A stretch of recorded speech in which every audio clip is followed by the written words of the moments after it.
ಅವಿಭಜಿತ ದಕ್ಷಿಣ ಕನ್ನಡ ಜಿಲ್ಲೆಯಲ್ಲಿ ನಮ್ಮ MLA ಅವರು ಮಾತಾಡುವಾಗ ಹೇಳಿದರು, ಅಶೋಕ್ ಕುಮಾರ್ ಅವರು, ಕೆಲಸ ನಾವು ಮಾಡ್ತೇವೆ, ಓಟು ಯಾಕೆ ಬರೋದಿಲ್ಲ ಅಂತ. ಹಾಗೇನೆ ಕೇಂದ್ರ ಮಟ್ಟದಲ್ಲಿ ಯೋಚನೆ ಮಾಡಿದ್ರು ಸಹಿತ ಕೆಲಸ ನಮ್ಮದು, ಓಟು BJPಗೆ. ಮೊನ್ನೆ ಒಬ್ಬ ನನ್ನ ಗೆಳೆಯ ಬಂದಿದ್ದ ಹೊರದೇಶದಿಂದ, ಭಾರಿ ದೊಡ್ಡ ಮೋದಿಯ ಸಮರ್ಥಕ. ನಾನು ಹೇಳಿದೆ, ನೋಡು ಮಲೆನಾಡಲ್ಲಿ ಹುಡುಗರದ್ದು ಕತೆ ಅಂತ ಮರೆ ಅಂತ ಹೇಳಿದೆ. ಯಾಕೆ ಕೇಳಿದೆ, ಮಲೆನಾಡಲ್ಲಿ ಈಗ ಹುಡುಗರಿಗೆ ಹೆಣ್ಣು ಸಿಗ್ತಾ ಇಲ್ಲ, ಇದ್ರ ಬಗ್ಗೆ ಭಾರಿ ಸೀರಿಯಸ್ ಆಗಿ ಯೋಚನೆ ಮಾಡಬೇಕು ಅಂತ. ನಾನು ಹೇಳಿದೆ, ಮಲೆನಾಡು ಕರಾವಳಿ ಎಲ್ಲ ಕಡೆ ಒಂದೇ ಸಮಸ್ಯೆ, ಹೆಣ್ಣು ಸಿಕ್ಕಿದ್ರೂ ಸಮಸ್ಯೆ ಜೋರುಂಟು ಅಂತ ಹೇಳಿದೆ. ಯಾಕೆ ಅಂತ ಹೇಳಿದೆ, ಆ ಹೆಣ್ಣಿಗೆ ಒಂದು ನಮ್ಮ ಸಂಸ್ಕೃತಿಯ ಭಾಗವಾಗಿ ತಾಳಿ ಕಟ್ಟಬೇಕಲ್ಲ ಮಾರಾಯ. 1 ಗ್ರಾಮ ತಾಳಿ ಬಂಗಾರಕ್ಕೆ 14,000 ರೂಪಾಯಿ ದುಡ್ಡಾಗಿದೆ. ಒಂದು ತಾಳಿಯನ್ನು ಮಾಡಿಸಿಕೊಡ್ಲಿಕ್ಕೆ ನಮ್ಮ ಪರಿಸ್ಥಿತಿ ಕಷ್ಟ ಆಗಿರುತ್ತೆ ಹೊತ್ತಿನಲ್ಲಿ ಮದುವೆ ಆಗದೆ ಇರುವ ಹುಡುಗರು ಹೆಣ್ಣನ್ನು ಹುಡುಕುವ ಕೆಲಸವನ್ನು ಕೈ ಬಿಟ್ಟಿದ್ದಾರೆ ಅಂತ ಹೇಳಿದೆ ನಾನು. ಅಲ್ಲ, ಅದಕ್ಕೂ ಮೋದಿಗೂ ಕಾರಣ ಅಲ್ಲ ಅಂದ.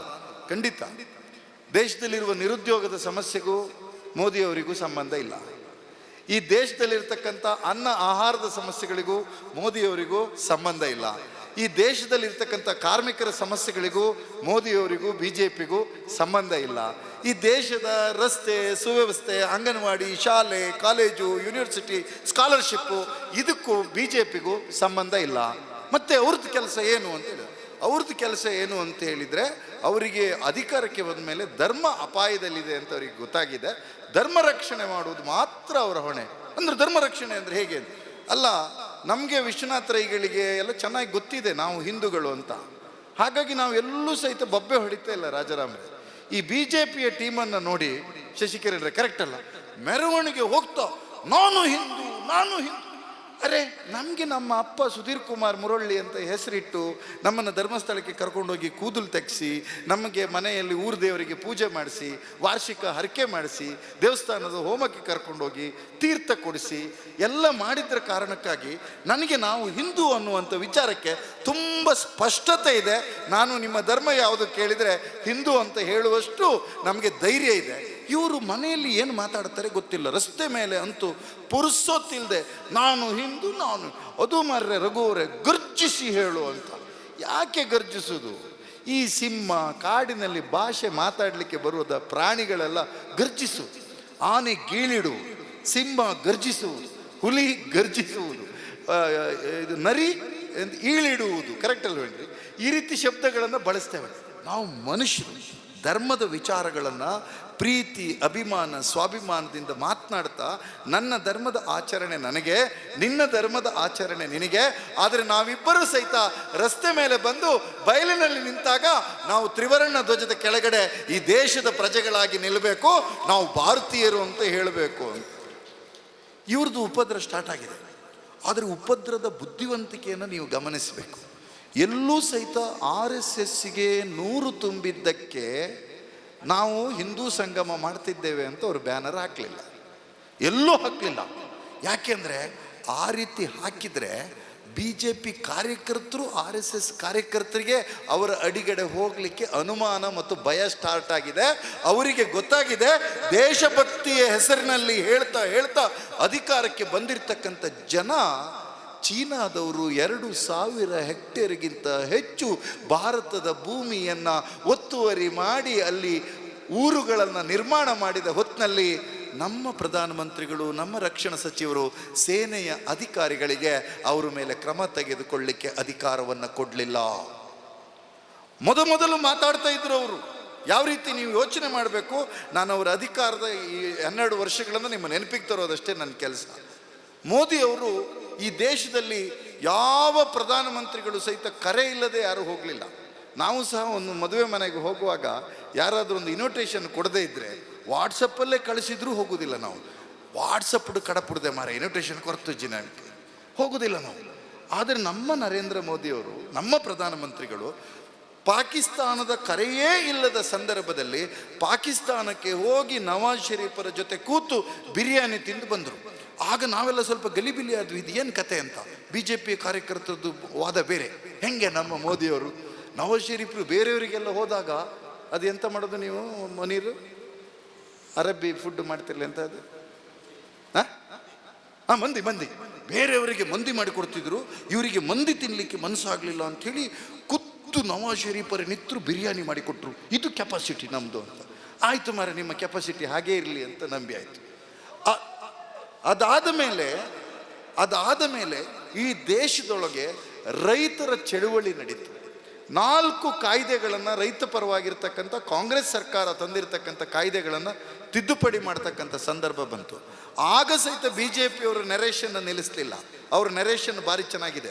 ಅಲ್ಲಿ ಚಳುವಳಿ ಮಾಡ್ತಾ ಇರುವವರು ಯಾರು ಅಂತಂದ್ರೆ, ಏನು ಹೇಳಿದ್ರು ಶಬ್ದ ಅವರು ಏನು ಬಳಸಿದ್ರು BJPಯವರು?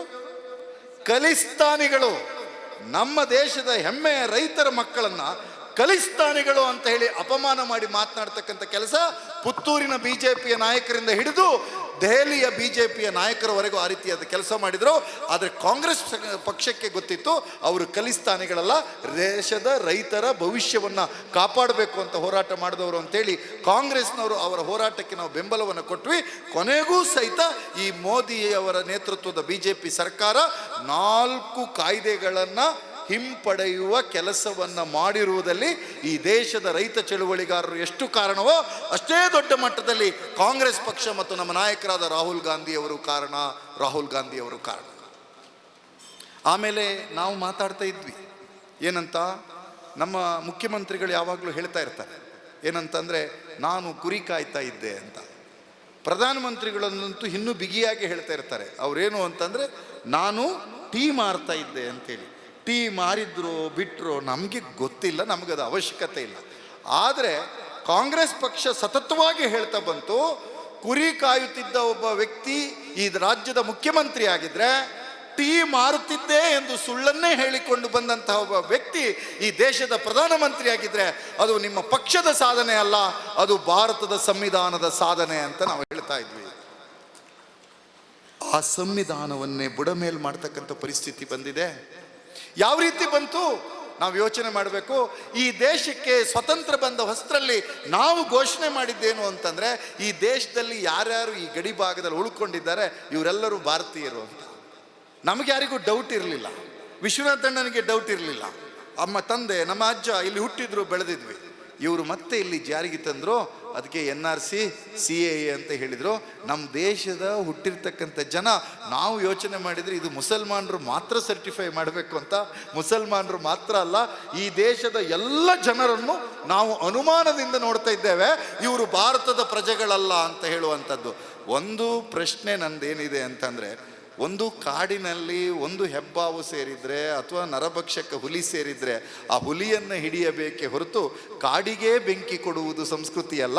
ಇವರು ಕಾಡಿಗೆ ಬೆಂಕಿ ಕೊಡುವ ಸಂಸ್ಕೃತಿಯವರಾದ ಕಾರಣ ಇವರು ಬೆಂಕಿಯನ್ನು ಕೊಟ್ಟು ಹೇಳಿದರು, ಈ ದೇಶದ ಎಲ್ಲ ಪ್ರಜೆಗಳನ್ನು ಅನುಮಾನದಿಂದ ನೋಡ್ತೇವೆ, ನೀವು ನಿಮ್ಮಷ್ಟಕ್ಕೆ ನೀವು ಭಾರತದ ಪ್ರಜೆಗಳು ಅಂತ ರುಜುವಾತು ಮಾಡಬೇಕು ಅಂತ. ಈ ದೇಶದಲ್ಲಿ ಗಲಭೆಗಳಾಯಿತು. ಪ್ರೊಫೆಸರ್ಗಳು, ಚಿಂತಕರು ಇವರುಗಳ ಇವತ್ತು ಸಹಿತ ಜೈಲಲ್ಲಿದ್ದಾರೆ. ಸ್ನೇಹಿತರೆ, ನೀವು ನೆನಪು ಮಾಡ್ಕೋಬೇಕಾದ ಸಂಗತಿ, ನಾವು ಮಾತಾಡ್ತಾ ಇಲ್ಲ. ಈ ದೇಶದಲ್ಲಿ ಮೊಟ್ಟ ಮೊದಲ ಬಾರಿಗೆ ಈ ದೇಶದ 4 ನ್ಯಾಯಾಧೀಶರು ಬಹಿರಂಗವಾಗಿ ಬಂದು ಈ ದೇಶದ ಆಡಳಿತ ನಮಗೆ ಮುಕ್ತವಾಗಿ ನ್ಯಾಯದಾನವನ್ನು ಮಾಡಲಿಕ್ಕೆ ಆಗೋದಿಲ್ಲ ಅನ್ನುವಂಥ ರೀತಿಯ ಒಂದು ಪ್ರೆಸ್ ಮೀಟ್ ಅನ್ನು ಮಾಡಿದರೆ ಈ ದೇಶದ ಇತಿಹಾಸದಲ್ಲಿ ಮೊದಲ ಬಾರಿಗೆ BJP ಸರ್ಕಾರದಲ್ಲಿ ಇಂಥ ವ್ಯವಸ್ಥೆ ಆಯಿತು. ಸ್ನೇಹಿತರೆ, ನೀವು ಒಂದ್ಸತಿ ಗಂಭೀರವಾಗಿ ಯೋಚನೆ ಮಾಡಿ. ಇವತ್ತು ನಾವು ಕಾಂಗ್ರೆಸ್ ಅಧಿಕಾರಕ್ಕೆ ಬರಬೇಕು ಅನ್ನೋ ಕಾರಣಕ್ಕಾಗಿ ನಾವು ಯಾರು ಬೀದಿ ಮೇಲೆ ಗಲಾಟೆ ಮಾಡ್ತಾ ಇಲ್ಲ, ಹೋರಾಟ ಮಾಡ್ತಾ ಇಲ್ಲ ಜನಪರವಾಗಿ. ನೆನ್ಪಿಟ್ಕೊಳ್ಳಿ, BJP ಅಧಿಕಾರಕ್ಕೆ ಬರ್ತಾ ಇರೋದ್ರಿಂದ ಈ ದೇಶದ ಭಾರತೀಯರಿಗೆ ತೊಂದರೆ ಆಗ್ತದೆ, ದೇಶೀಯರಿಗೆ ತೊಂದರೆ ಆಗ್ತದೆ, ಈ ದೇಶದ ನೆಲವಾಸಿಗಳಿಗೆ ತೊಂದರೆ ಆಗ್ತಿದೆ. ಆ ನೆಲವಾಸಿಗಳಿಗೆ ತೊಂದರೆ ಆಗ್ತಿದೆ ಅನ್ನುವ ಕಾರಣಕ್ಕಾಗಿ ಲೇಟೆಸ್ಟ್ ಆಗಿ ಮತ್ತೆ 4 ಕಾರ್ಮಿಕ ಕಾನೂನುಗಳನ್ನು ತಿದ್ದುಪಡಿ ಮಾಡ್ತಿದ್ದಾರೆ. ತುಂಬ ಜನ ತಾಯಂದ್ರೆ ಇಲ್ಲಿದ್ದೀರಿ, ನೀವು ಇದನ್ನು ಅಪ್ರಿಷಿಯೇಟ್ ಯಾವ ರೀತಿ ಮಾಡ್ತೀರಿ ಗೊತ್ತಿಲ್ಲ. ಕರ್ನಾಟಕದಲ್ಲಿರ್ತಕ್ಕಂಥ ಕಾಂಗ್ರೆಸ್ ಸರ್ಕಾರ ಇದೆಯಲ್ಲ, ಈ ದೇಶದಲ್ಲಿ ಮೊದಲ ಬಾರಿಗೆ ಎಷ್ಟು ಸೂಕ್ಷ್ಮಮತಿಯಾದ ಸರ್ಕಾರ ಅಂದರೆ, ಹೆಣ್ಣು ಮಕ್ಕಳಿಗೆ ತಿಂಗಳ ರಜೆಯನ್ನು ಘೋಷಣೆ ಮಾಡಿರ್ತಕ್ಕಂಥ ಒಂದು ಮಾತೃ ಪ್ರೀತಿಯ ಸರ್ಕಾರ ಇದ್ದರೆ ಅದು ಕರ್ನಾಟಕದಲ್ಲಿರ್ತಕ್ಕಂಥ ಕಾಂಗ್ರೆಸ್ ಸರ್ಕಾರ. ಆದರೆ ಇವತ್ತು ಕಾರ್ಮಿಕ ಕಾಯ್ದೆಗಳನ್ನು ತಿದ್ದುಪಡಿ ಮಾಡುವುದರ ಮುಖೇನ ಕಾರ್ಪೊರೇಟ್ಗಳಿಗೆ ಲಾಬಿಗಳಿಗೆ ಒಳಗಾಗಿ ನಿಮ್ಮ ಮಕ್ಕಳುಗಳು ಯಾರು ದೊಡ್ಡ ದೊಡ್ಡ ಕಂಪನಿಯಲ್ಲಿ ಕೆಲಸ ಮಾಡ್ತಿದ್ದಾರೆ ಅಂತ ಹೇಳ್ತಿದ್ದಾರೆ, ಅವರಿಗೆ ಭವಿಷ್ಯಕ್ಕೆ ಅಭದ್ರತೆಯನ್ನು ತಂದುಕೊಟ್ಟು ಅವರನ್ನ ಕಾರ್ಮಿಕರನ್ನ ಅಡಿಯಾಳುಗಳನ್ನಾಗಿ ಮಾಡ್ತಕ್ಕಂಥ ರೀತಿಯ ಕಾಯ್ದೆಗಳನ್ನು ಜಾರಿಗೆ ತರಲಿಕ್ಕೆ ಹೊರಟಿದ್ರೆ ಅದು ಬಿಜೆಪಿಯ ಸರ್ಕಾರ. ಕಾಂಗ್ರೆಸ್ ಸರ್ಕಾರದ ಕಾಯ್ದೆಗಳನ್ನು ತಿದ್ದುಪಡಿ ಮಾಡಿ ಹೊಸ ಕಾಯ್ದೆಗಳನ್ನು ತಂದು ಕಾರ್ಮಿಕ ವಿರೋಧಿಯಾದಂಥ ಕಾಯ್ದೆಗಳನ್ನು ತಂದಿದ್ದಾರೆ.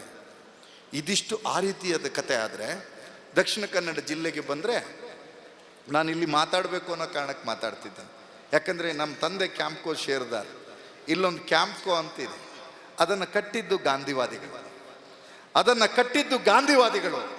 ಆ ಕ್ಯಾಂಪ್ಕೋದ ಸಂಘಟನೆಗೆ, ಸಹಕಾರಿಗೆ ಚುನಾವಣೆಗಳನ್ನೇ ಮಾಡದಂತೆ ಒಬ್ಬ ಪರದೆಯ ಹಿಂದೆ ಕೂತಿರ್ತಕ್ಕಂಥ ವ್ಯಕ್ತಿಯೇ ಪರೋಕ್ಷ ಚುನಾವಣಾಧಿಕಾರಿಯನ್ನಾಗಿ ಮಾಡಿ ಇಡೀ ಕ್ಯಾಂಪ್ಕೋ ಸಂಸ್ಥೆಯನ್ನು ಅದು ಸಹಕಾರಿ ಸಂಸ್ಥೆಯ ತತ್ವಗಳಿಂದ ಹೊರಗುಳಿಸಿ ಅದನ್ನು ಒಂದು ಖಾಸಗಿ ಗುಂಪಿನ ಕೈಗೆ ಕೊಡ್ತಕ್ಕಂಥ ರೀತಿಯ ಆಡಳಿತವನ್ನು ಮಾಡ್ತಾ ಇದ್ರೆ ಅದು ಇಲ್ಲಿಯ ಬಿಜೆಪಿ ಆಡಳಿತ, ಇಲ್ಲಿಯ RSSನ ಆಡಳಿತ. ನೆನ್ಪಿಟ್ಕೋಬೇಕು. ಈ ಬಾರಿ ಅವರು ಹಿಂದೂ ಸಮಾಜೋತ್ಸವದನ್ನು ನೆಪ ಮಾಡ್ತಾ ಬಂದ ಸಂದರ್ಭದಲ್ಲಿ ಕಾಂಗ್ರೆಸ್ನವ್ರ ಮನೆಗೂ ಬಂದಿದ್ದಾರೆ, ನಮಗೂ ಡೊನೇಷನ್ ಕೇಳಿದ್ದಾರೆ. ನಾವು ಸಹಿತ ಡೊನೇಷನ್ ಕೊಡ್ತಕ್ಕಂಥ ಕೆಲಸವನ್ನು ಅಲ್ಲಲ್ಲಿ ಕೆಲವರು ಮಾಡಿದ್ದಾರೆ. ಆದರೆ ನೆನ್ಪಿಟ್ಕೋಬೇಕು, ಅವರು ಹಿಂದೂ ಸಮಾಜದ ಕಾರಣಕ್ಕಾಗಿ ಸಂಘಟನೆಯನ್ನು ಮಾಡುವುದಿದ್ದರೆ ಅದು ರಾಮಕೃಷ್ಣ ಮಿಷನ್ನಿನ ಅಡಿ ಮಾಡುವ ಕಾರ್ಯಕ್ರಮಗಳಿಗೆ ಕಾಂಗ್ರೆಸ್ ಸಂಪೂರ್ಣವಾಗಿ ಬೆಂಬಲವನ್ನು ಮಾಡುತ್ತೆ. ಯಾಕೆಂದರೆ ರಾಮಕೃಷ್ಣ ಮಿಷನ್ ಒಂದು ರಾಜಕೀಯ ಪಕ್ಷದ ಅಡಿಯಾಳಾಗಿ ದುಡಿತಾ ಇಲ್ಲ. ಇವತ್ತು ಚಿನ್ಮಯ ಮಿಷನ್ ಈ ದೇಶದಲ್ಲಿದೆ. ಈ ದೇಶದಲ್ಲಿ ಹರೇ ಕೃಷ್ಣ ಪಂಥ ಇದೆ. ಅವ್ರು ಯಾರು ರಾಜಕೀಯ ಮಾಡ್ತಾ ಇಲ್ಲ. ಆದರೆ ಧರ್ಮದ ಹೆಸರನ್ನು ಹೇಳ್ಕೊಳ್ತಾ ಬಿಜೆಪಿಯ ಜಿಲ್ಲಾ ಪಂಚಾಯಿತಿ, ತಾಲೂಕು ಪಂಚಾಯಿತಿ, ಗ್ರಾಮ ಪಂಚಾಯಿತಿ, ವಿಧಾನಸಭೆ ಚುನಾವಣೆಗೆ ಸಹಕಾರಿ ಆಗಬೇಕು ಅನ್ನೋ ಕಾರಣಕ್ಕಾಗಿ ಒಂದು ಧರ್ಮದ ವಿಚಾರವನ್ನು ರಸ್ತೆ ಮೇಲೆ ತಂದು ಚರ್ಚೆ ಮಾಡ್ತಿರೋದಕ್ಕೆ ನಮ್ಮ ಸ್ಪಷ್ಟ ವಿರೋಧ ಇದೆ. ನೆನ್ಪಿಟ್ಕೋಬೇಕು ಸ್ನೇಹಿತರೆ. ನಾನು ಮತ್ತೆ ಸ್ಥಳೀಯ ವಿಚಾರಗಳಿಗೆ ಇಲ್ಲಿ ಬರ್ತೀನಿ. ನೀವು ಈ ಜಿಲ್ಲೆಗೆ ರೈಲು ತಂದದ್ಯಾರು? ಕಾಂಗ್ರೆಸ್. ಈ ಜಿಲ್ಲೆಗೆ ವಿಮಾನ ನಿಲ್ದಾಣ ತಂದದ್ಯಾರು? ಕಾಂಗ್ರೆಸ್. ಈ ಜಿಲ್ಲೆಗೆ ಪೋರ್ಟನ್ನು ಅಭಿವೃದ್ಧಿಪಡಿಸಿದ್ಯಾರು? ಕಾಂಗ್ರೆಸ್. ನೀವು ಬಿಜೆಪಿಯವರು ಏನು ಮಾಡಿದ್ದೀರಿ ಅಂದರೆ, ನಿಮ್ಮೂರಿನ ನಳಿನಣ್ಣ ಮಂಗಳೂರಿನಲ್ಲಿ ಕೂತು ಹೇಳಿದ್ದಾರೆ, ನನ್ನ ಅಧಿಕಾರಾವಧಿಯಲ್ಲಿ ಕಷ್ಟಪಟ್ಟು ಪಂಪೆಲ್ಲ ನಾನು ಅಪ್ಪರ್ ಬ್ರಿಡ್ಜನ್ನು ಮಾಡಿರುವ ಕೀರ್ತಿ ಇದ್ದರೆ ಅದು ನಳಿನ್ ಕುಮಾರ್ ಕಟೀಲಿಗೆ ಸೇರ್ತದೆ ಅಂತ. ಈಗ ಬಂದವ್ರದ್ದು ಸ್ವಲ್ಪ ನಳಿನಣ್ಣನಷ್ಟು ಗಲಾಟೆ ಕಾಣ್ತಾ ಇಲ್ಲ. ಶಶಿ ಅಣ್ಣ ಗಲಾಟೆ ಕಾಣ್ತಾ ಇಲ್ಲ. ಅವರು ಕಳೆದ ಸಾರಿ ನಳಿನಣ್ಣ ಮತ್ತು ವೇದವ್ಯಾಸ ಕಾಮತ್ರಿಗೆ ಒಳ್ಳೆ ಕಾಂಬಿನೇಷನ್. ಈ ಸಾರಿ ಬ್ರಿಜೇಶ್ ಚೌಟ್ರಿಗೆ ಮತ್ತು ವೇದವ್ಯಾಸ ಕಾಮತ್ರಿಗೆ ಅಷ್ಟೊಳ್ಳೆ ಕಾಂಬಿನೇಷನ್ ಕಂಡಾಗೆ ಕಾಣ್ತಾ ಇಲ್ಲ. ಕಾರಣ ನಮ್ಮ ದೇಶದ ಹೆಮ್ಮೆಯ ಸೈನ್ಯದಲ್ಲಿ ಇದ್ದು ಬಂದಿರುವ ಕಾರಣಕ್ಕೆ ನಳಿನ್ ಕುಮಾರ್ ಕಟೀಲ್ರಿಗಿಂತ ಸ್ವಲ್ಪ ಸಭ್ಯ ರೀತಿಯಲ್ಲಿ ಬ್ರಿಜೇಶ್ ಚೌಟ್ ಅವರು ವರ್ತಿಸ್ತಿದ್ದಾರೆ ಅನ್ನುವಂಥದ್ದು ನನ್ನ ಅಭಿಪ್ರಾಯ. ಆದರೆ ವೇದವ್ಯಾಸ ಕಾಮತ್, ನಾವು ಈ ಸಂಗತಿಗಳನ್ನು ಇಲ್ಲಿ ಮಾತಾಡಬೇಕು. ಮೊನ್ನೆ ವಿಧಾನಸೌಧದಲ್ಲಿ ನಮ್ಮ ಪಕ್ಷದ ನಾಯಕರಾದಂಥ ಶಿವಲಿಂಗೇಗೌಡರು ಬಳಸಿರ್ತಕ್ಕಂಥ ಶಬ್ದಗಳ ಬಗ್ಗೆ ನನ್ನ ಸಮ್ಮತಿ ಇಲ್ಲ, ನನ್ನ ಶಬ್ದ ಅದಲ್ಲ. ಆದರೆ ವೇದವ್ಯಾಸ ಕಾಮತ್ ಅವರ ನಡವಳಿಕೆಗೆ ಅದೇ ಶಬ್ದದಲ್ಲಿ ಉತ್ತರ ಕೊಡಬೇಕಿತ್ತು ಅಂತ ಕರ್ನಾಟಕದ ಎಲ್ಲ ಮಾಧ್ಯಮ ಸಾಮಾಜಿಕ ಜಾಲತಾಣದವರ ಅಭಿಪ್ರಾಯ. ನೀವು ನೋಡಿದ್ದೀರಿ, ನೀವು ನಿಮ್ಮೂರಿನಲ್ಲಿ ಕಬಡ್ಡಿ ಆಡುವಾಗ ಈ ಕಬಡ್ಡಿಯನ್ನು ಆಡಲಿಕ್ಕೆ ಹೋಗದೇ ಇರುವವನು ಒಂದು 60 ಹಾಕಿ ಆ ಲೈನಿನ ಹೊರಗೆ ನಿಂತಿರ್ತಾನೆ. ಅವನು ಲಾಸ್ಟ್ ಪಾಯಿಂಟಿಗೆ ಕುಸ್ತಿ ಆಗುವಾಗ ರಾಜರಾಮ್ರೆ ಕಮಾನ್ ಪಕಪ್ ಯಾನೊಲ್ಲೆ ಇವ ಕ್ರೀಸಿನ ಹೊರಗೆ ಇದ್ದಾನೆ ಮಾರ್ರೆ, ಇವನು ನಾನಿದ್ದೇನೆ. ಅದೇ ರೀತಿಯಾಗಿ ವೇದವ್ಯಾಸ ಕಾಮತರು ಮೊನ್ನೆ ಸ್ಪೀಕರ್ ಅವರ ಕೆಳಗಡೆ ಅದೇ ರೀತಿ ಬೊಬ್ಬೆ ಕೂಗುಗಳನ್ನು ಹೊಡೆದ ಒಬ್ಬ ಬೇಜವಾಬ್ದಾರಿ ಮತ್ತು ನಾಲಾಯಕ ಶಾಸಕ ಅಂತ ಯಾರಾದರೂ ಫಸ್ಟ್ ಲಿಸ್ಟಲ್ಲಿ ಇದ್ರೆ ಅದು ಮಂಗಳೂರಿನ ವೇದವ್ಯಾಸ ಕಾಮತ್. ಇದನ್ನ ವಿಚಾರಗಳನ್ನು ಇಟ್ಕೊಂಡು ನಾವು ಸಂಗತಿಗಳನ್ನು ಮಾತಾಡಬೇಕು. ನನಗೆ ನೋವಿದೆ. ಅದೇನು ಅಂತಂದರೆ, ನನ್ನ ಹೆಸರನ್ನು ಹೇಳಬಾರ್ದು, ಸಭ್ಯತೆ ಅಲ್ಲ. ಪುತ್ತೂರಿನ ಒಬ್ಬರು ಹೆಣ್ಮಗಳಿಗೆ ಬಿಜೆಪಿಯ ನಾಯಕರಂತ ಕರೆಸ್ಕೊಂಡವರ ಮಗ ಅನ್ಯಾಯ ಮಾಡಿದ್ದಾನೆ. ನಾನು ಈಗಲೂ ಕೈ ಮುಗಿದು ಕೇಳ್ತೇನೆ, ಆ ಹೆಣ್ಣು ಮಗಳ ಸಮುದಾಯವೂ ಸಹಿತ ಹಿಂದೂ ಧರ್ಮದ ಒಂದು ಘಟಕ ಅಂತ ನಾನು ತಿಳಿದಿದ್ದೇನೆ. ಆ ಸಮುದಾಯಕ್ಕೆ ಅನ್ಯಾಯ ಮಾಡದಂತೆ ಆ ಹೆಣ್ಣು ಮಗಳಿಗೆ ನ್ಯಾಯವನ್ನು ಒದಗಿಸಿ ಕೊಡಿಸ್ತಕ್ಕಂಥದ್ದು ಆ ಸಂಘಟನೆಯ ಜವಾಬ್ದಾರಿ. ಮತ್ತು ಪುತ್ತೂರಿನಲ್ಲಿ ನೆನಪಿಟ್ಕೊಳ್ಬೇಕು, ಕತ್ತಿ ತಲವಾರುಗಳನ್ನು ಹಿಡ್ಕೊಳ್ತಾ ನಾನು ಯಾವುದ್ಯಾವುದೋ ಧರ್ಮದ ರಕ್ಷಣೆಯನ್ನು ಮಾಡ್ತಾ ಓಡಾಡ್ತಿದ್ದೀನಿ ಅಂತ ಹೇಳ್ತಕ್ಕಂಥ ವ್ಯಕ್ತಿ ಅದು ರಾತ್ರಿ ನಂದು ಪರಿವಾರ ಅಂತ ಹೇಳುತ್ತೆ, ಬೆಳಿಗ್ಗೆ ಮುಂಚೆ ನಾನು ಸಂಘ ಪರಿವಾರ ಅಂತ ಹೇಳುತ್ತೆ. ಒಂದು ದಿವಸ ಬೆಳಿಗ್ಗೆ ಹೇಳ್ತದೆ ಇದು ಪುತ್ತಿಲ ಪರಿವಾರ ಅಂತ, ರಾತ್ರಿ ಆದ ಕೂಡಲೇ ಸಂಘ ಪರಿವಾರ ಅಂತ ಹೇಳುತ್ತೆ. ಅದು ಸಂಪೂರ್ಣ ಕನ್ಫ್ಯೂಷನಲ್ಲಿ ಇದ್ದು ಪುತ್ತೂರಿನ ರಾಜಕಾರಣ ಯುವಕರ ಮನಸ್ಥಿತಿಯನ್ನು ಸಂಪೂರ್ಣ ಹಾಡು ಹೇಳುತ್ತಾ ಇರ್ತಕ್ಕಂಥ ಕಿಡಿಗೇಡಿ ಕೃತ್ಯಗಳನ್ನು ನಾವು ಯಾವ ಸಂದರ್ಭದಲ್ಲೂ ಸಹಿತ ನಮ್ಮ ಪಕ್ಷ ಬೆಂಬಲಿಸೋದಿಲ್ಲ, ಬೆಂಬಲಿಸಕೂಡದು ಅನ್ನುವಂಥದ್ದೇ ಕಾಂಗ್ರೆಸ್ ಪಕ್ಷದ ಧ್ಯೇಯ. ನಿನ್ನೆ ಒಬ್ಬರು ಚಿಂತಕರು ಅಭಿಪ್ರಾಯವನ್ನು ಪಟ್ಟಿದ್ದಾರೆ, ಜಾತ್ಯತೀತರ ಕರ್ಮಭೂಮಿ ಆಗಬೇಕು ದಕ್ಷಿಣ ಕನ್ನಡ ಜಿಲ್ಲೆ.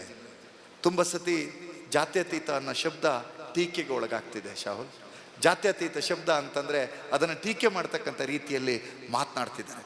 ಆದರೆ ನಾನಾದರೂ ಸ್ಪಷ್ಟವಾಗಿ ಹೇಳ್ತೇನೆ, ಜಾತ್ಯತೀತ ಎನ್ನುವ ಶಬ್ದವನ್ನು ನಮ್ಮ ಸಂವಿಧಾನದಲ್ಲಿ ನಾವು ಅಳವಡಿಸಿದ್ದು ಯಾಕೆ ಅಂತಂದರೆ, ನಾವು ಕಾಂಗ್ರೆಸ್ಸಿಗರು ನಾರಾಯಣ ಗುರುಗಳ ತತ್ವಗಳನ್ನು ನಂಬಿದವರಾಗಿದ್ದೇವೆ, ಅದಕ್ಕಾಗಿ ಜಾತ್ಯತೀತ ಶಬ್ದವನ್ನು ಒಳಪಟ್ಟಿದ್ದೇವೆ. ನಾವು ಕಾಂಗ್ರೆಸ್ಸಿಗರು ಗಾಂಧಿ ಹೇಳಿದ ಈಶ್ವರ ಅಲ್ಲಾ ತೇರೋ ನಾಮ್ ಸಬ್ಕೋ ಸನ್ಮತಿ ದೇ ಭಗವಾನ್ ಅಂತ ಹೇಳ್ತಕ್ಕಂಥ ಸಂಸ್ಕೃತಿಯಲ್ಲಿ ನಂಬಿಕೆ ಇಟ್ಟವರಾಗಿದ್ದೇವೆ. ಅದಕ್ಕೆ ನಾವು ಜಾತ್ಯತೀತ ಎನ್ನುವ ಶಬ್ದವನ್ನು ಬಳಸಿದ್ದೇವೆ. ಇವರಿಗೆ BJP-ಅವರಿಗೆ ಅರ್ಥ ಆಗ್ತಿಲ್ಲ. ಮೊನ್ನೆ CT ರವಿ ಹೇಳ್ತಿದ್ದಾರೆ, ಅದು ವಿದೇಶದಿಂದ ಎರವಲು ತಂದ ಶಬ್ದ. ಮಿಸ್ಟರ್ CT ರವಿ, ನೀವು ವಿದೇಶದಿಂದ ಎರವಲು ತಂದ ಶಬ್ದ ಅಂತಾದರೆ ನಮಗೆ ಸ್ಪಷ್ಟ ಗೊತ್ತಿದೆ, ನಾರಾಯಣಗುರುಗಳ ಕರ್ಮಭೂಮಿ ಅದು ಕೇರಳ ಮತ್ತು ಕರ್ನಾಟಕ, ಕನಕದಾಸರ ಕರ್ಮಭೂಮಿ ಇದು ಕರ್ನಾಟಕ, ಬಸವಣ್ಣನ ಕರ್ಮಭೂಮಿ ಇದು ಕರ್ನಾಟಕ, ಲಲ್ಲೇಶ್ವರಿಯ ಕರ್ಮಭೂಮಿ ಈ ಭಾರತ, ಕಬೀರರ ಕರ್ಮಭೂಮಿ ಈ ಭಾರತ, ಸಂತ ಶಿಶುನಾಳ ಶರೀಫರ ಕರ್ಮಭೂಮಿ ಈ ಭಾರತ. ಆ ಕಾರಣಕ್ಕಾಗಿ ಜಾತ್ಯತೀತ ಶಬ್ದ ಅನ್ನುವಂಥ ನಮ್ಮ ಸಂವಿಧಾನದಲ್ಲಿ ನಾವು ಇಟ್ಟಿದ್ದೇವೆ. ಇವತ್ತು ನಾವು ಸೀರಿಯಸ್ ಆಗಿ ಯೋಚನೆ ಮಾಡಬೇಕಾಗಿರ್ತಕ್ಕಂಥ ಸಂಗತಿ ಏನು ಅಂತಂದರೆ, ತುಂಬ ಸಂದರ್ಭದಲ್ಲಿ ಯೋಚನೆ ಮಾಡ್ತಿದ್ದೀವಿ, ನಾನು ಗ್ರಾಮ ಪಂಚಾಯತಿ ಮೆಂಬರ್ ಆಗಲಿಕ್ಕಾಗಿ ರಾಜಕಾರಣ, ನಾನು ತಾಲೂಕು ಪಂಚಾಯತಿ ಮೆಂಬರ್ ಆಗಲಿಕ್ಕಾಗಿ ರಾಜಕಾರಣ, ಜಿಲ್ಲಾ ಪಂಚಾಯತಿ ವಿಧಾನಸಭೆ ಅಥವಾ ನಾಮಿನೇಷನ್ ಇದಕ್ಕಾಗಿ ರಾಜಕಾರಣ. ಇವತ್ತು ಕಾಂಗ್ರೆಸ್ ಸಂಕಲ್ಪ ಮಾಡ್ತಾ ಇದೆ. ನಾನು ನೇರವಾದ ನುಡಿಗಳಲ್ಲಿ ರಾಹುಲ್ ಗಾಂಧಿ ಅವರಿಂದ ಅಭಿಪ್ರಾಯವನ್ನು ಕೇಳಿದ್ದೇವೆ. ಒಬ್ಬ ಪಶ್ಚಿಮ ಬಂಗಾಳದ ವ್ಯಕ್ತಿ ಹೇಳಿದರು, sir what is the strategy for next election ಅಂತ ಹೇಳಿದರು. ರಾಹುಲ್ ಗಾಂಧಿ ಅಷ್ಟೇ ಸ್ಪಷ್ಟವಾಗಿ ಉತ್ತರ ಕೊಟ್ಟರು, Sorake sir, I am thinking about next generation, not about next election ಅಂತ. ಈ ರೀತಿಯಾಗಿ ಯೋಚನೆ ಮಾಡ್ತಿರ್ತಕ್ಕಂಥ ಈ ದೇಶದಲ್ಲಿ ಪ್ರಬುದ್ಧರ ನಾಡಾಗಿ ಬರಬೇಕು, ಅಭಿವೃದ್ಧಿಯ ದೇಶವಾಗಿ ಹೋಗಬೇಕು ಅನ್ನುವ ಕಾರಣಕ್ಕಾಗಿ ರಾಹುಲ್ ಗಾಂಧಿಯವರ ನಾಯಕತ್ವವನ್ನು ನಾವು ಬೆಂಬಲಿಸಬೇಕು. ಸ್ನೇಹಿತರೆ, 56 ಇಂಚಿನ ಎದೆ ಅಂತ ಹೇಳ್ಕೊಂಡಿದ್ದಕ್ಕೆ ಸೋಷಿಯಲ್ ಮೀಡಿಯಾದ ಮುಖೇನ ಅಪಪ್ರಚಾರದ ಮೂಲಕ ಅಧಿಕಾರ ಬಂದಿರ್ಬೋದು, ಆದರೆ ಇಡೀ ಭಾರತವನ್ನು ಆಮೂಲಾಗ್ರವಾಗಿ ತನ್ನ ಪಾದಯಾತ್ರೆಯ ಮೂಲಕ ಸ್ಪರ್ಶಿಸಿರ್ತಕ್ಕಂಥ ಈ ಶತಮಾನದ ಅತಿ ದೊಡ್ಡ ನಾಯಕ ಯಾರು ಅಂತಂದರೆ ಅದು ರಾಹುಲ್ ಗಾಂಧಿ. ಇವತ್ತು ಪಾರ್ಲಿಮೆಂಟಿನ ವಿಚಾರಕ್ಕೆ ಬಂದು ನಾನು ಮಾತನ್ನು ಮುಗಿಸ್ತೇನೆ. ಮೊನ್ನೆ ಪಾರ್ಲಿಮೆಂಟ್ ಸೆಷನ್ ಆಯಿತು.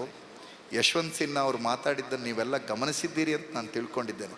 BJP-ಯ ಫಾರ್ಮರ್ ಫಿನಾನ್ಸ್ ಮಿನಿಸ್ಟರ್ ಅವರು ಹೇಳ್ತಾರೆ, ಭಾರತದ ಸಂಸತ್ತಿನ ಚರಿತ್ರೆಯಲ್ಲಿ ವಿರೋಧ ಪಕ್ಷ ಒಂದು ಆಡಳಿತ ಪಕ್ಷದ ಮೇಲೆ ಸಂಪೂರ್ಣ ಅಪ್ಪರ್ ಹ್ಯಾಂಡ್ ಮಾಡಿದ ಸದನ ಯಾವತ್ತಾದರೂ ನಡೆದಿದ್ರೆ ಅದು ಮೊನ್ನೆಯ ಸದನ ಅಂತ ಹೇಳಿ BJP-ಯ ಯಶವಂತ್ ಸಿನ್ಹಾ ಹೇಳ್ತಾರೆ. ನನಗೆ ಬೇಸರ ಮತ್ತು ನಗು ಬರ್ತಾ ಇದೆ. ಅದೇನು ಅಂದರೆ, ಒಬ್ಬ ದೇಶದ ಪ್ರಧಾನಿ ರಾಷ್ಟ್ರಪತಿಗಳ ಬಗ್ಗೆ ಒಂದು ಭಾಷಣದ ಬಗ್ಗೆ ವಂದನಾ ನಿರ್ಣಯವನ್ನು ಮಾಡುವ ಸಂದರ್ಭದಲ್ಲಿ ನಾನು ಸದನಕ್ಕೆ ಬರೋದಿಲ್ಲ, ಬಂದರೆ ನನಗೆ ಕಾಂಗ್ರೆಸ್ನವರು ಅಟ್ಯಾಕ್ ಮಾಡ್ತಕ್ಕಂಥ ಸಾಧ್ಯತೆ ಇತ್ತು ಅಂತ ನಮ್ಮ ದೇಶದ ಸ್ಪೀಕರ್ ಹೇಳ್ತಾರೆ ಅಂತಂದರೆ ನೆನ್ಪಿಟ್ಕೊಳ್ಳಿ, ನಮ್ಮ ದೇಶದ ಲೋಕಸಭೆ ಅದು ಪುತ್ತೂರಿನ ನೆಹರು ವೃತ್ತ ಅಲ್ಲ, ಪುತ್ತೂರಿನ ಬಸ್ ಸ್ಟ್ಯಾಂಡಿನ ಎದುರಲ್ಲ, ಅಥವಾ ಮಂಗಳೂರಿನ ಸರ್ಕಲ್ ಅಲ್ಲ, ಅದು ನಮ್ಮ ದೇಶದ ಸಂಸತ್ತಿನಲ್ಲಿ ನಿಂತು ಉತ್ತರ ಕೊಡದ ಎದೆಗಾರಿಕೆ ನಿಮಗೆ ಇಲ್ಲ ಅಂತಾದರೆ, ಮೋದಿಯವರೇ ನನಗೆ ಡೌಟ್ ಇದೆ, ಎಪ್ಸ್ಟೈನ್ ಫೈಲಲ್ಲಿ ನೀವು ಸಿಕ್ಕಿಬಿದ್ದಿದ್ದೀರಿ. ಆ ಫೈಲಲ್ಲಿ ನೀವು ಸಿಕ್ಕಿಬಿದ್ದಿದ್ದೀರಿ. ಟ್ರಂಪ್ ಅವರು ಹೇಳ್ತಾ ಇದ್ದಾರೆ, he should hear my voice, otherwise I can topple his government ಅಂತ. ನಮ್ಮ ಅಮೆರಿಕ ದೇಶದ ರಾಷ್ಟ್ರಾಧ್ಯಕ್ಷ ನಾನು ಹೇಳಿದ ಹಾಗೆ ಮಾತು ಕೇಳಬೇಕು ಮೋದಿಯವರು, ಕೇಳದೇ ಇದ್ರೆ ಅವ್ರ ಗೌರ್ಮೆಂಟನ್ನೇ ಬೀಳಿಸಿ ಹಾಕಿಬಿಡ್ತೀನಿ ಅಂತ ಹೇಳಿದ್ರು. ನಮ್ಮ 56 ಇಂಚಿನ ಎದೆ ಸುಮ್ಮನೆ ಕುತ್ಕೊಂಡು ಬಿಟ್ಟಿದೆ ಅಂದರೆ ಏನೋ ಒಂದು ಎಡವಟ್ಟಾಗಿದೆ. ಸ್ನೇಹಿತರೆ, ನಾನು ಇವತ್ತು ನಿಮ್ಮಲ್ಲಿ ಕೈ ಮುಗಿದು ಹೇಳ್ತೇನೆ, ದೇಶದ ಆರ್ಮಿಯನ್ನು ಅವಮಾನ ಮಾಡಿರ್ತಕ್ಕಂಥವ್ರು ಅಧಿಕಾರದಲ್ಲಿ ಮುಂದುವರಿಬಾರ್ದು. ದೇಶದ ರೈತರನ್ನ ಅವಮಾನ ಮಾಡಿರ್ತಕ್ಕಂಥವ್ರು ಅಧಿಕಾರದಲ್ಲಿ ಮುಂದುವರಿಬಾರ್ದು. ಈ ದೇಶದ ಹೆಣ್ಮಕ್ಳನ್ನ ಅವಮಾನ ಮಾಡಿದವರು ಈ ದೇಶದ ಅಧಿಕಾರದಲ್ಲಿ ಮುಂದುವರಿಬಾರ್ದು. ಇಲ್ಲೆಲ್ಲ ನೀವು ಕಾರ್ಯಕರ್ತರು ಕೂತಿದ್ದೀರಿ. ನಾನು ಸಹಿತ ಅವತ್ತಿನ ಸಭೆಗೆ ಬಂದಿದ್ದೆ. ನಾನು ನಿಮ್ಮ ಪುತ್ತೂರಿನ ಇನ್ನೊಂದು ಕಲ್ಯಾಣ ಮಂಟಪದಲ್ಲಿ ಇದ್ದಾಗ ಅವತ್ತು ನಾವು ಗ್ಯಾರಂಟಿ ಕಾರ್ಡ್ ಬಗ್ಗೆ ಮಾತಾಡಿದ್ವಿ. ಸ್ವರ್ಕೆ ಅವರು ಕೆಳಗೆ ಮಧ್ಯಾಹ್ನ ಊಟ ಮಾಡುವಾಗ ಎಲ್ಲರೂ ಬದಿಗೆ ಕರೆದು ಹೇಳು, ನೀವು ನನಗೆ ಅವ್ರು ಕೊಪ್ಪದಿಂದ ಬಂದಿದ್ದಂತ ಗೊತ್ತಿಲ್ಲ, ನೀವು ಬೆಂಗಳೂರಿಂದ ಬಂದೆಲ್ಲ ನಮಗೆ ಹೇಳ್ತೀರಿ ಮಾರ್ರೆ, ಆದರೆ ಈ ಕಾರ್ಡನ್ನು ನಾವು ಹಳ್ಳಿಯಲ್ಲಿ ಕೊಟ್ಟು ನಾಳೆ ನಮ್ಮದು ಪರಿಸ್ಥಿತಿ ಅಂದ್ರೆ ಎಂತ ಕಾರ್ಡ್ ಅಲ್ಲ. ಈ ಕಾರ್ಡಿಗೆ ಡಿ ಕೆ ಶಿವಕುಮಾರ್ ಕರೆಕ್ಟ್ ಅಲ್ಲ ವಿಶ್ವನಾಥ್ ಅಣ್ಣ, ಸಿದ್ದರಾಮಯ್ಯ ಸೈನ್ ಹಾಕಿ ಕೊಟ್ಟಿದ್ದಾರೆ, ಇವರಿಬ್ಬರು ಸೈನ್ ಹಾಕಿ ಕೊಟ್ಟಿದ್ದಾರೆ ಅಂತ ನಾವು ಹಳ್ಳಿಯಲ್ಲಿ ಕೊಟ್ಟು ನಾಳೆ ಕಾಂಗ್ರೆಸ್ ಅಧಿಕಾರಕ್ಕೆ ಬಂದರೆ ನಮಗೆ ಮರ್ಯಾದೆ ಬೇಕಲ್ಲ ಮಾರ್ರೆ, ಇದು ಜಾರಿ ಆಗದಿದ್ರೆ ಅಂತೇಳಿ. ಅದೇ ರೀತಿಯಾಗಿ ಉಡುಪಿಯಲ್ಲಿ ವಿನಯ್ ಕುಮಾರ್ ಸ್ವರ್ಕೆ ಅವರ ವಿರುದ್ಧ ಒಬ್ಬ BJP ಲೀಡರ್ ಮಾತಾಡ್ತಾ ಇದ್ದಾರೆ. ಇದು ಗ್ಯಾರಂಟಿ ಅಲ್ಲ, ಈ ಗ್ಯಾರಂಟಿ ಏನಾದರೂ ಜಾರಿಯಾದರೆ ನಾನು ಮಂಡೆಯನ್ನು ಬೋಳಿಸ್ಕೊಳ್ತೇನೆ ಅಂತ ಹೇಳಿದರು. ನಾವು ನೋಡ್ತಾ ಇದ್ದು ಶಶಿಕಿರಣ್ ಅವರೇ, ನೀವು ಆದರೆ ಆ ಪಂಥ ಕಟ್ಟಿದ್ರಿ ಏನು ತೊಂದರೆ ಇಲ್ಲ. ಅವನು ಪಂಥ ಕಟ್ಟಿದವನಿಗೆ ತಲೆ ತುಂಬ ಕೂದಲಿತ್ತು, ಅವ ಹೇಳಿ ಆಯ್ತು BJP ನಾಯಕ. ನಾವು ಕಾಯ್ತಾ ಇದ್ವಿ. ಅನ್ನಭಾಗ್ಯ ಜಾರಿ ಆಯಿತು, ಗೃಹಜ್ಯೋತಿ ಜಾರಿ ಆಯಿತು, ಶಕ್ತಿ ಯೋಜನೆ ಜಾರಿ ಆಯಿತು, ಆಮೇಲೆ ಯಾವುದು ಯುವನಿಧಿಗಿಂತ ಮುಂಚೆ ಜಾರಿ ಆದದ್ದು ಅನ್ನಭಾಗ್ಯ, ಶಕ್ತಿ, ಗೃಹಜ್ಯೋತಿ, ಗೃಹಲಕ್ಷ್ಮಿ. ಅಯ್ಯೋ ಅದ್ಭುತವಾದ್ದು ಗೃಹಲಕ್ಷ್ಮಿ. ಆಮೇಲೆ 5ನೇ ಯೋಜನೆಯನ್ನ ಶಿವಮೊಗ್ಗದಲ್ಲಿ ಯುವ ನಿಧಿಯನ್ನ ಸ್ವಾಮಿ ವಿವೇಕಾನಂದರ ಜನ್ಮ ದಿನಾಚರಣೆ ದಿವಸ ಜಾರಿ ಮಾಡಿದ ಮೇಲೆ ನಮಗೆ ಸುಮ್ಮನೆ ಕೂರ್ಲಿಕ್ಕೆ ಮನಸ್ಸಾಗಲಿಲ್ಲ. ಸ್ವರ್ಕೆ ಅವರು ನಮ್ಮ ಊರಿಗೆ ಬಂದಿದ್ರು.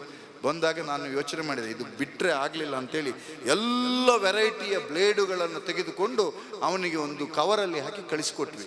ಮಾರಾಯ, ನಿನ್ನ ತಲೆ ಕೂದಲು 5ಕ್ಕೆ 5 ಗ್ಯಾರಂಟಿ ಜಾರಿಯಾಗಿದೆ, ಅದೇ ತಲೆ ಬೋಳಿಸ್ಕೊಳ್ತೀನಿ ಅಂತ ಹೇಳಿದ್ಯಾ, ಬೋಳಿಸ್ಕೊಳ್ತೇವೆ ಅಂತ ಹೇಳಿದವರಿಗೆ ಕಾಂಗ್ರೆಸ್ ಪಕ್ಷದಿಂದ ಒಂದು ಚಿಕ್ಕ ಬ್ಲೇಡಿನ ಗ್ಯಾರಂಟಿಯನ್ನು ಕಳಿಸಿಕೊಟ್ಟಿದ್ದೇವೆ, ನೀನು ಮಂಡೆ ಬೋಳಿಸ್ಕೋ. ಆದರೆ ಅವತ್ತು ನಮ್ಮ ಕಾರ್ಯಕರ್ತರಿಗೆ ಸ್ವಾಭಿಮಾನವನ್ನು ಹೆಚ್ಚಿರ್ತಕ್ಕಂಥ ದಿನ. ಯಾಕೆಂದ್ರೆ ನಾವು ಮನೆ ಮನೆಗೆ ಹೋಗಿ ಗ್ಯಾರಂಟಿ ಕಾರ್ಡ್ಗಳನ್ನು ಕೊಟ್ಟು ಜಾರಿ ಮಾಡ್ತೇವೆ ಅಂತ ಹೇಳಿದ್ದೇವೆ. ಯಥಾವತ್ತಾಗಿ ಆ ಯೋಜನೆಯನ್ನ ಜಾರಿ ಮಾಡಿರ್ತಕ್ಕಂಥ ಕೀರ್ತಿ ಇದ್ರೆ ಅದು ಕಾಂಗ್ರೆಸ್ ಪಕ್ಷದ ಪಾಲಿಗಿದೆ. ಯಾವೊಬ್ಬ ಕಾಂಗ್ರೆಸ್ಸಿನ ನಾಯಕ ಸಹಿತ ಇವತ್ತು ಹಳ್ಳಿಗೆ ಹೋಗ್ಬೇಕಾದ್ರೆ ನೀವು ಬೇರೆ ಬೇರೆ ವಿಚಾರ ಮಾಡ್ತಾ ಇದ್ದೀರಿ. ಆ ಅಕ್ಕ ಯಾವ ಕಾರಣಕ್ಕೆ ಸಿಟ್ಟು ಅಂತ ಇದ್ರು ಸಹಿತ, ಎಂತಹ ಇವರ ನಾಯಕರ ಶಿಷ್ಯರೇ ಆಗಿದ್ರು ಸಹಿತ ನಿತ್ತು 1 ನಿಮಿಷ ಸಮಾಧಾನದಿಂದ ಕೇಳಿ, ಅಕ್ಕ ಗೃಹಲಕ್ಷ್ಮಿ ಬಂದಿದೆಯಾ ಕೇಳಿ, ಬಂದಿದೆ ಅಂತ ಹೇಳ್ತಾರೆ. ಕರೆಂಟ್ ಫ್ರೀನ ಕೇಳಿ, ಫ್ರೀ ಅಂತ ಹೇಳ್ತಾ ಇದ್ದಾರೆ. ಅನ್ನಭಾಗ್ಯ ಕೇಳಿ, 60% ಜನ ನಮ್ಗೆ ಅನ್ನಭಾಗ್ಯ ಯೋಜನೆ ಬರ್ತಾ ಇದೆ ಅಂತ ಕೇಳಿ. ಯುವಕರನ್ನು ಕೇಳಿ, ಯುವ ನಿಧಿ ಬರ್ತಾ ಇದೆ ಅಂತ ಕೇಳಿ. ಮಂಗಳೂರಿನ ವಿಭಾಗಕ್ಕೆ ಹೋಲಿಸ್ಕೊಂಡ್ರೆ ಈ ಪುತ್ತೂರಿನಲ್ಲಿ ಹೆಚ್ಚು ಗೌರ್ಮೆಂಟ್ ಬಸ್ಗಳಿದೆ. ಇಲ್ಲಿರ್ತಕ್ಕಂಥ ಬಸ್ನಲ್ಲಿ ಓಡಾಡೋ ಹೆಣ್ಮಕ್ಳನ್ನು ಕೇಳಿ, ಶಕ್ತಿ ಯೋಜನೆ ಜಾರಿ ಆಗಿದೆಯಾ ಅಂತ. ಅಷ್ಟಕ್ಕೆ ಅಷ್ಟೂ ಯೋಜನೆಗಳು ಜಾರಿ ಆಗಿವೆ ಅಂತ ಹೇಳಿ ಸ್ವಾಭಿಮಾನದಿಂದ ನಾವು ಹೇಳ್ತಕ್ಕಂಥ ಅವಕಾಶ ಕಾಂಗ್ರೆಸ್ಸಿಗೆ ಪಾಲಿಗಿದೆ. ಆದ್ರಿಂದ ಪ್ರಚಾರ ಸಮಿತಿ ಕೆಲಸ ಅದೇನು ಅಂದರೆ BJP-ಯವರ ಹತ್ರ ಒಂದು ಸಮಿತಿ ಇದೆ. ಆ ಸಮಿತಿಗೆ ಮಹಮ್ಮದ್ ಅವರ ಹೆಸರು ಅಪಪ್ರಚಾರ ಸಮಿತಿ ಅಂತ. ಅವರಿಗೆ ವ್ಯಕ್ತಿತ್ವಗಳ ಕ್ಯಾರೆಕ್ಟರ್ನ ಹರಣ ಮಾಡ್ತಕ್ಕಂಥದ್ದು, ಬೇರೆ ಬೇರೆ ವ್ಯಕ್ತಿಗಳ ಬಗ್ಗೆ ಅಪಮಾನ ಮಾಡ್ತಕ್ಕಂಥದ್ದು, ಧರ್ಮದ್ರೋಹಿಗಳು ಅಂತ ಗುರುಸ್ತಕ್ಕಂಥದ್ದು, ದೇಶದ್ರೋಹಿ ಅಂತ ಹೇಳ್ತಕ್ಕಂಥದ್ದು ಅವ್ರ ಕೆಲಸ ಆಗಿದ್ರೆ, ಕಾಂಗ್ರೆಸ್ಸಿನಿದ್ದು ನಕಾರಾತ್ಮಕ ಚರ್ಚೆ ಅಲ್ಲ, ಸಕಾರಾತ್ಮಕ ಚರ್ಚೆ. ಆ ಪಾಸಿಟಿವ್ ನರೇಷನಿನ ಮೂಲಕ ನುಡಿದಂತೆ ನಡೆದ ಪುಣ್ಯಕೋಟಿಯ ಸರ್ಕಾರ ಇದ್ರೆ ಅದು ಕರ್ನಾಟಕದ ಕಾಂಗ್ರೆಸ್ ಸರ್ಕಾರ ಅನ್ನುವಂಥದ್ದನ್ನ ಸಾಧಿಸಿ ಹೇಳ್ತಕ್ಕಂಥ ರೀತಿಯಲ್ಲಿ ನಾವೆಲ್ಲರೂ ಕೆಲಸ ಮಾಡೋಣ ಅನ್ನುವಂಥ ಮಾತನ್ನು ಹೇಳಿ ನನ್ನ ಮಾತುಗಳನ್ನು ಮುಗಿಸ್ತೇನೆ. ದಯವಿಟ್ಟು ನಾವು ಕೂತ ಜನ ನೀವು ಯಾರಿದ್ದೀರಿ, ಮುನೀರ್ ಅವರ SIR ಬಗ್ಗೆ ಅವ್ರು ಹೇಳ್ತಕ್ಕಂಥ ಅಷ್ಟು ವಿಚಾರಗಳನ್ನು ಗಂಭೀರವಾಗಿ ನೀವು ತಗೊಳ್ಬೇಕು ಅಂತ ಹೇಳಿ ವಿನಂತಿ ಮಾಡಿ ನನ್ನ ಮಾತನ್ನು ಮುಗಿಸ್ತೇನೆ. ಧನ್ಯವಾದಗಳು.